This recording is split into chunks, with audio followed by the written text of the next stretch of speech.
வணக்கம். நாற்கரம் வரைதல் exercise 5 and 4ல் 8th ஸ்டாண்டர்டில் மைண்டுன்ற நாற்கரம். நம்மளுக்கு தெரியும் நாற்கரம் வரைகிறதுனால எத்தனை அளவு தேவை? 5 அளவுகள் தேவை. இந்த 5 அளவுகளை வச்சு தான் நம்ம நாற்கரமே வரையணும். இங்கே பார்த்தீங்கன்னாக்கா நான் 5 அளவுகள் கொடுத்துருக்காங்களா? 1 2 3 4 5 கொடுத்துட்டாங்க. அதுக்கு ஃபஸ்ட்டு என்ன செய்யணும்? நம்ம சின்னதாக உதவி படம் வரையணும். இந்த உதவி படத்தில் தான் இருக்குதே நம்ம படம். உதவி படத்தை வரைஞ்சிட்டு கொடுக்கப்பட்ட அளவுகளை பேர் கொடுத்துடணும். உதவி படத்தை வரைஞ்சி பேர் கொடுத்துட்டு அந்த அளவை குறிச்சிடணும். குறிச்சிட்டிங்கனாலே பாதி வேலை முடிஞ்சுது. அதுக்கடுத்தது நம்ம மெயின் டயக்ராமுக்கு போகலாம் வாங்க. எம்ஐ எவ்வளோ?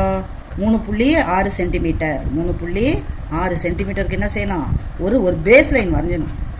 இது பேஸ் லைனை வரைஞ்சிட்டு அவனுக்கு பேர் கொடுக்கணும். எம்ஐன்னு பேர் கொடுத்து அவன் அளவையும் குறிச்சிடணும். அதுக்கடுத்தது பாருங்கள், பாயிண்ட் எம்மில் வந்து 50 டிகிரி. இப்போ பாயிண்ட் எம்மில் இந்த ப்ரொடெக்டரை ப்ளேஸ் பண்ணணும். ப்ளேஸ் பண்ணும்போது அந்த பேஸ் லைன் 0லையும் இது 90 டிகிரிலையும் எம் என்ற புள்ளியில் இருக்கணும். அந்த மாதிரி நீங்கள் ப்ளேஸ் பண்ணணும். இங்கெல்லாம் வச்சு ப்ளேஸ் பண்ணக்கூடாது. இப்படி பண்ணணும். பண்ணிவிட்டு எத்தனை டிகிரி? 50 டிகிரி எடுக்கணும். அப்போ 50 டிகிரியில் எடுத்து இங்கே வந்து ஒரு புள்ளியை வச்சு அவனுக்கு ஒரு அம்புக்குறியை போடுங்க. ஒரு கதிரை போடுங்க. போட்டுட்டு அதுக்கு எக்ஸ் என்ற பேர். ஃபஸ்ட்டு வரைகிற கதிருக்கு எக்ஸ். கதிர் எக்ஸை நம்ம வரைஞ்சிடணும். கதிர் எக்ஸை வரைஞ்சிடணும். இது எத்தனை டிகிரி? 50 டிகிரி. 50 டிகிரிக்கு வரைஞ்சிடணும். இப்போ பாருங்கள், இந்த கதிரை எம்எக்ஸ் என்ற கதிரில் 4 சென்டிமீட்டருக்கு வில்லு வெட்டணும். உங்களுக்கு ஏற்கனவே சொல்லியிருக்கேன். இதில் காம்பஸ் ஸ்கேலில் 4 சென்டிமீட்டரை எடுத்து அழகாக என்ன செய்யணும்? இங்கே எம் என்ற புள்ளியை மையமாக வச்சு இங்கே ஒரு வில்லு வெட்டணும். அது டி என்ற புள்ளியில் இந்த கதிரை விட்டுது.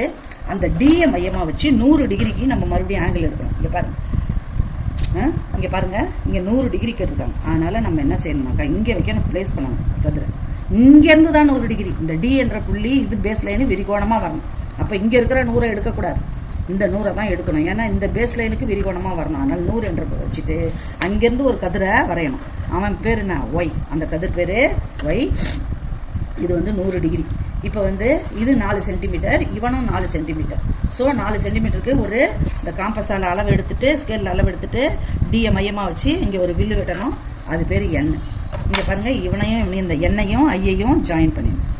எண்ணையும் ஐயையும் ஜாயின் பண்ணிடணும். MIND என்ற நாற்கரம் கிடைச்சிடுச்சு. இப்போ இந்த நாற்கரத்துக்கு டயக்னல் போடுங்க. இப்போ நம்ம DI என்ற டயக்னல் போடலாங்களா? இப்போ 3.5 சென்டிமீட்டர் வருது. ஸோ இது டயக்னல் வந்து 3.5 சென்டிமீட்டர். இங்கே பாருங்கள், ஆஃப் D × 3.5 சென்டிமீட்டர். இங்கே பாருங்கள், ஹைட்டு பார்ப்போமா?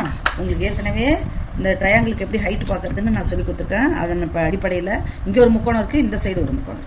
இந்த முக்கோணத்துக்கு பார்க்கணும், ஆப்போசிட்டில் ஸ்கேலில் ப்ளேஸ் பண்ணி இதை அப்படியே ஸ்லைட் பண்ணணும்.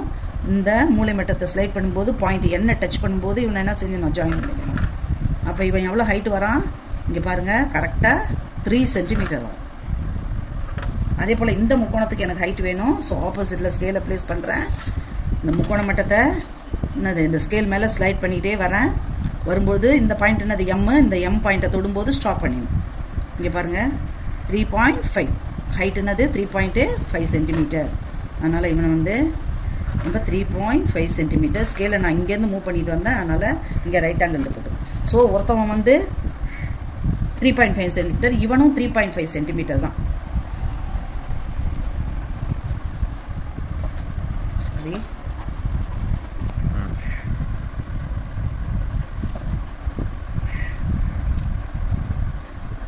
Diagonal 3.5 centimetre. H1 எவ்வளோ? 3 சென்டிமீட்டர். H2 வந்து 3.5 சென்டிமீட்டர். ஸோ நம்ம என்ன செய்யணும்? ஹாஃப் ஆல் அடிக்க முடிஞ்சால் அடிக்கணும், இல்லாட்டி அப்படியே வச்சுக்கிட்டு கடைசி அடிச்சுக்கலாம். இங்கே பாருங்கள், இதை ஆட் பண்ணிங்கன்னா 6.5 வரும்.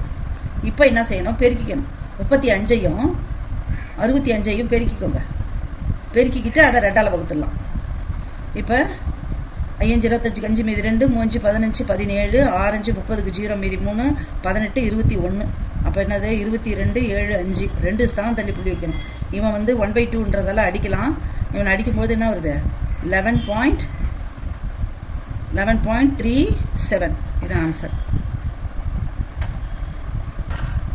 சென்டிமீட்டர் ஸ்கொயர்டு போடணும். அதான் முக்கியமானது. சென்டிமீட்டர் ஸ்கொயர்டு போடணும். Thank you children.